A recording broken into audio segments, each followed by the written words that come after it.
Hello everyone. Welcome to this Nawtan Talk series where we're trying to guide you through your career choices and your career path. I am Saurav Joshi. I'm an engineer by profession. I finished my bachelor's degree in aeronautical engineering, and I also did my master's degree in computational engineering. And I'd like to, give you some basic ideas and basic guidelines through your career choices. I think many of you, have already had an idea on the back of your head to what to do after you finish your high school or after you finish your bachelor's even. So, yeah, I mean, this is just a talk where we're trying to go through our experience and our journeys, and we're trying to give you an insight about what could be a good career and how you could pursue them. But the thing is, this generation or our current generation is very fortunate because we live in an age where information is very easily accessible. We can get a lot of information through our screens. So we've been fortunate to do that, and then I think that is a great help. But still, I mean, a lot of people have a doubt in the back of their mind, and they don't know what to do. They don't know how to go move forward. I'm not gonna give you a concrete idea, but I'm just gonna give you a basic idea.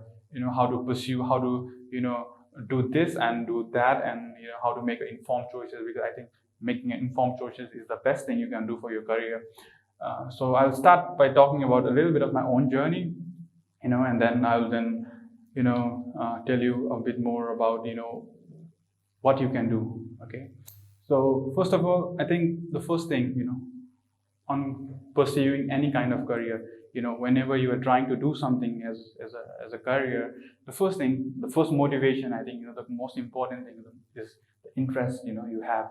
What interests you the most? If something interests you the most, then I think that is something that you need to pursue. There are always like economic things, social things and opportunities and those kind of things that you always have to have in the back of your mind. But I think the most important thing is what interests you.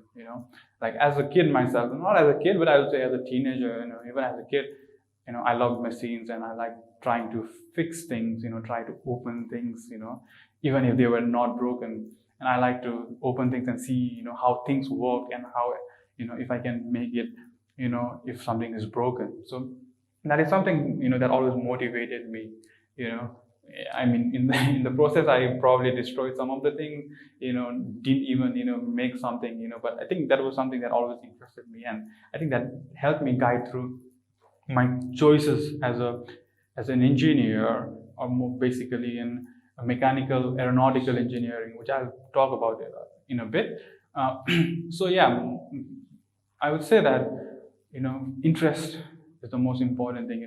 But the thing is, even if you have interest, you need to know about. You need a lot of information. Me myself, I think I started researching about what to do as a future, what to do as my career when I was studying in 11th grade, and then I went through this process of gaining information, obtaining information, doing my own small researches on what to do.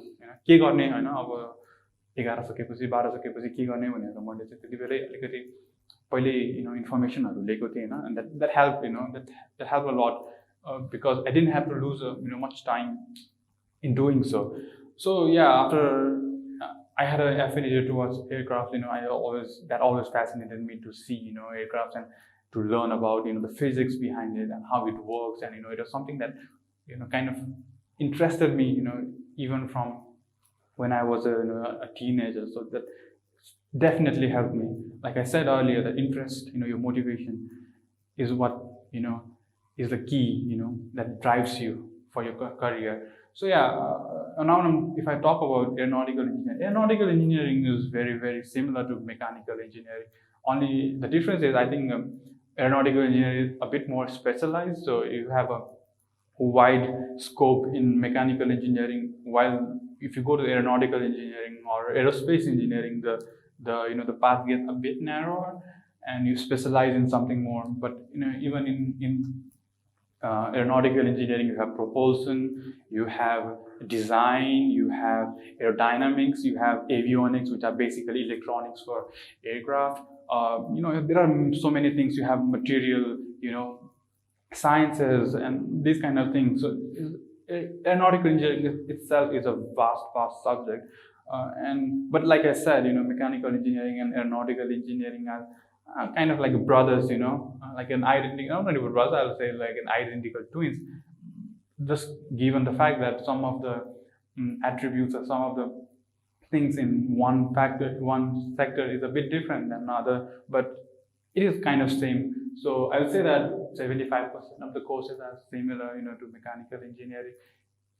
If I have to say, if I give you a rough number, I think for first 2.5 years, mechanical engineering and aeronautical engineering are quite similar, and then you get a bit diverse subjects, at the end of fifth semester, or 2.5 years, or even like 2 years. So yeah, I mean, they go back and forth. So like I said, if you're a mechanical engineer and you want to pursue your career in aeronautical engineering, you can totally do that. And if you're aeronautical engineering and if you want to do a more like the jobs where they require a mechanical engineer, definitely you can do that. So you can never go wrong with either of them.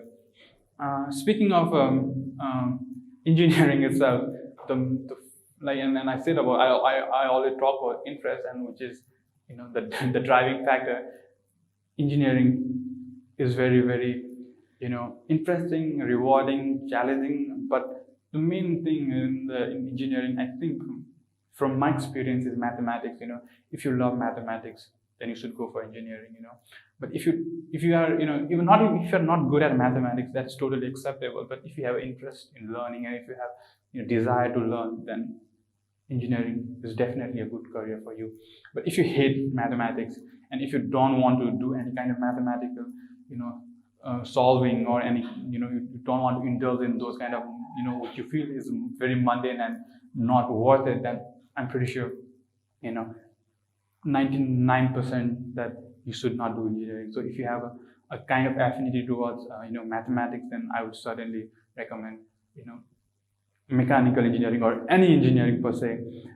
In terms of Nepal, I think Nepal has not had aeronautical engineering, but we have had mechanical engineering. We have been having mechanical engineering studied in our university for a long time. But recently, IOE, Institute of Engineering, Puchok, they started aeronautical engineering in Nepal itself, which is very fortunate for us. For the students who want to learn, I was not fortunate enough. I had to, go out of the country and study. But I mean, the students who are here and wants to, study that are fortunate enough to pursue their, career and study here living in Nepal. I think they started like 2 or 3 years ago. I'm not quite sure if my memory serves me right. It's been, I think, 2 years, but I can't say it for sure. But yeah, again, I mean, you don't have to study aeronautical engineering to work in aircrafts. There is something called aircraft maintenance engineering. We call it AME, which is a more like a certification, or like a training based certification. So you get a certificate as a aircraft maintenance engineer. So it is not like a university degree. If I am right, okay, I might be wrong, so I have to do a fact check there. But yeah, you can also do that, and it's especially good for people who wants to work in aircraft, because aeronautical engineering, you work in an aircraft, but don't do like those day-to-day, technical jobs. But AME, or aeronautical aircraft maintenance engineering, is a more technical kind of stuff, which I think takes 2 to 4 years, depending on what kind of certification you want. So if you want to do a 4 years of aircraft maintenance engineering, certification course and training, whatever, you have to do, I think, 2 years of, if I remember correctly, it's 2 years of, studying, and then the 2 years of, on-field works and, technical aspect. So basically, you will be working directly in aircraft, and you will be, doing a lot of maintenance work, routine checkups. So you basically will be a doctor, for an aircraft, not for a person, but you will be a doctor for an aircraft, which is a huge, huge job. Yeah. So as I said, this is what I did as a bachelor in my bachelor's degree. It was something that fascinated me, and I did that. But after I finished my bachelor's degree, and I think it was a lot more difficult for me. After I finished my bachelor's degree, what to do. I already have a degree now, and so as an aeronautical engineering. So should I work or should I study more? So it was always in the back of my head, lingering there that what should I do? So yeah, I think it took me a year. I think it took me a year to finally realize I want to study and then what I want to study. And so like I said, I did a lot of research on what to do and what kind of courses and what kind of subjects I can study, and then I finally got into computational engineering. That was kind of fascinating, and I mean, computational engineering sounds very new and very trendy and complicated, but it really is not actually. It's been here for decades, from 50s to 60s. I think computation has been a part and parcel of industry application, has been a part of academics and universities, researches, and those kind of things.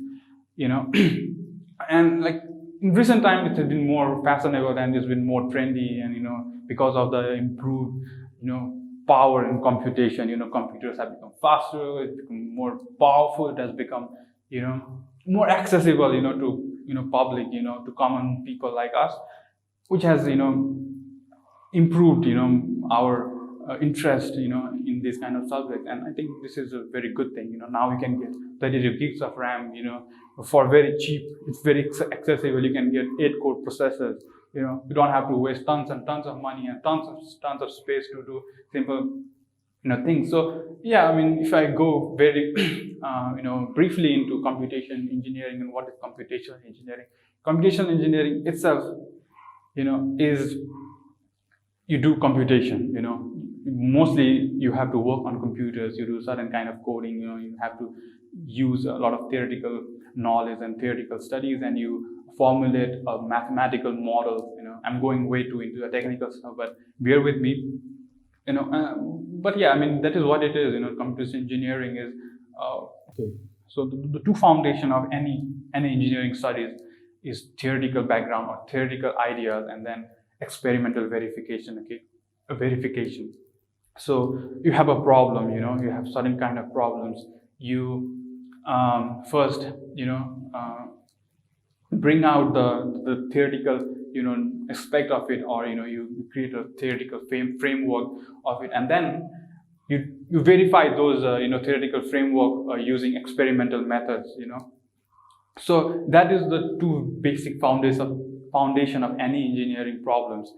But currently, this is the thing. Currently, computational engineering has been sweeping in, coming in front of this, and then taking a position of itself and saying, okay, I'm here to stay. Because computational engineering or computation, and I'm not saying computation engineering itself, but computation itself is a very, very new and very improved and very attractive feature to have in industry, in your research, in academics, and everything. It is just not used in engineering. It is also used in finance. It is also used in medicine actually as well. So there are so many potential to be. So if you are computer engineering, you will not be restricted just to become to work as a as an engineer. It's not just say engineer, so we call it computer engineering. But if you work as a computation, you can do a lot of different things. So yeah, I mean, that's the main idea behind it. But yeah, the main idea actually is that you do everything in computers. Computers makes it easier. Like if I had to give you an example, if you have to multiply 9,999 by itself, or you have to find the square of 9,999, and if you do that calculation on your back of your head, or you want to do it on your mind, or you take a piece of pen and a paper and then you do it there, probably take you like 15 seconds or 20 seconds, depending on how fast you can do it. But if you do the same thing in a calculator, it'll probably take you 2 seconds, maybe 1 second. And that's the beauty of calculators. But now with computers that are even faster and bigger and more powerful than those calculators. You can do such calculus, not just such calculation. You can do calculations that are beyond your imagination, beyond the imagination of your mind, in seconds, in minutes. So that is what computation engineer or computation. The beauty of computation is that. So you have this big, huge problem. You have this huge problem, and then you put it through a computer, and then it will give you a solution. It might take you like 5 days or 10 days or maybe even like 2 months to get an answer if you do it manually with your mind or with all the theoretical studies. But if you put those theoretical studies and put it through computers, and you simplify them, and then you will get something that is so fast, accurate as well, not just fast but accurate as well. So that is the beauty of computation. And in regards to this, I think I'm talking a bit more about this, but I think this is very interesting, and I think it will be, I think it will be something that you would like to hear. So I'll keep on going. Let me give you another example. So, like I said, theoretical, knowledge or theoretical background. You have your experimental verification, and now there is something called computation. So if you are building something, or building a product, or building a bridge. Let's say you are building a bridge, and then you did all the calculation, or you did all the theoretical calculation, and that this is how you should design. But then what you need to do is you need to verify them experimentally, because if you do something in theory and then you just put it there and you make the bridge, and that bridge is not up to the mark. So if you say that the bridge is able to hold, the bridge is made in the back of your mind that it can hold 1000 kg, but in practice, in theory is different, in practice is different. In practice, if you put that, but it cannot sustain that 1000 kg, then it's a waste of money, it's a waste of time. So and this is where computational engineering comes, that you can do it on your computers, and then you can get the data of the experimental data, without you building the bridge up ahead. So yeah, this is how computational engineering works. I mean, it's still new, and it's just still, the accuracy is still a bit of a question, but I think it is improving, and that is what computational engineers are striving for. So this is a very, very not new idea. Like I said, it's not a new idea, but I think with the improved computation power and everything, I think this is getting better and better, and more researches are being done, and which is a good thing. So yeah, if you want to be a computational engineer, if you want to be a computational engineer, please, this is a very, very interesting subject. You can think about it. I mean, the thing about this is also is not like a specialized subject. You can do a lot of computation. You have already done a lot of computation in your high school, and you will do a lot of in your bachelor's if you are studying. So yeah, I mean, I think I've already talked enough about my subjects and my career path, what I did, what I studied, and everything. And I think I probably confused you more than I should have. Rather than clearing all the confusion, I probably made you more confused. But the thing is, it's you who decides what to do. You have to make an informed choice. I always say, make an informed choice. As long as you make an informed choice, you always will get benefit of a doubt in whatever profession or in whatever career you choose. Yeah. Also, it's not just about interest. Actually, it's also about social things, economic things. It's about opportunity. Many people will be thinking that, if I study aeronautical engineering, is there scope in Nepal? But I think, in my opinion, in my humble opinion, yes, there is. I mean, I have a lot of friends who have worked, still working, in a lot of airline companies, and there's a big demand of, aircraft maintenance engineer as well as aeronautical engineer. So suddenly, for a country like Nepal, which is still developing, we have a higher ceiling. We have a higher ceiling to reach than those other developed countries, because we still have a lot of more potential. We have unfulfilled potential in our country. So what we are doing right now is we're trying to develop our infrastructure. So whenever we are trying to develop any infrastructure, engineers play a vital role. So I'm just saying, in this perspective of engineers, that